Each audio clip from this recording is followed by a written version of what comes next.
আসসালামু আলাইকুম আরহামতুল্লাহ। আমি মোহাম্মদ ইমরান হোসেন, নাটোর ঔষধি গ্রাম থেকে বলতেছি।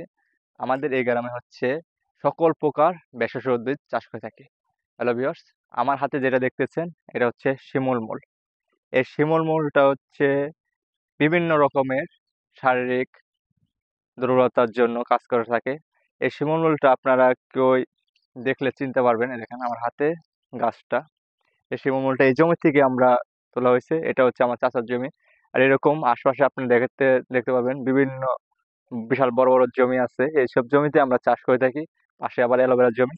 আমাদের এলাকাতে এইসব ঔষধি উদ্ভিদই আমরা সব চাষ করে থাকি। এই ঔষধি উদ্ভিদ হচ্ছে পুরো বাংলাদেশে আমরা সেল করে থাকি। যাই হোক, আমার হাতে যে শিমুল মূলটা দেখতেছেন, এই শিমুল মূলটা হচ্ছে বিভিন্ন রকমের উপকার আছে। এক নম্বর হচ্ছে যাদের শারীরিক দুর্বলতা কম, তাদের এটা শিমুল মূলটা যদি আপনারা নিয়মিত খান, তাহলে খুব একটা উপকারিতা আপনি পাবেন। এই শিমুল মূলটা আপনাদেরকে আমি একটা ছিলে দেখাই, ভিতরে কি পরিমাণ সুন্দর। এ দেখেন একদম দুধের মতন সাদা। আমি এক সাইড ছিলে পুরোটা, আপনার উপরে আবরণটা আমি ছিলে ফেলে দিই।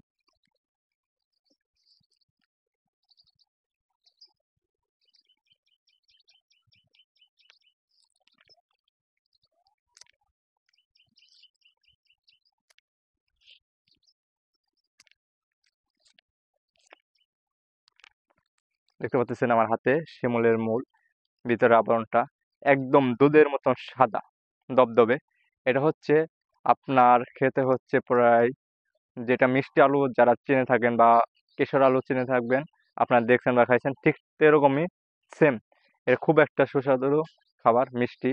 এবং দেখেন আমি হালকা একটু দেখাই, দেন একটু ভিজলা ভিজলা, যেটা হচ্ছে যাদের অতিরিক্ত শরীর দুর্বলতা আছে, যাদের বীর্য একদম পাতলা, তাদের জন্য এটা পারফেক্ট একটা ওষুধ। যারা হচ্ছে এই সমস্যায় ভুগতেছেন, তারা হচ্ছে সকালে খালি পেটে এবং ঘুমানোর আগে একটা যদি প্রতিদিন নিয়মিত যদি আপনি সেবন করেন, তাহলে আপনি বুঝতে পারবেন, 2-3 দিনের মধ্যে বুঝতে পারবেন যে আপনার পরিবর্তনটা।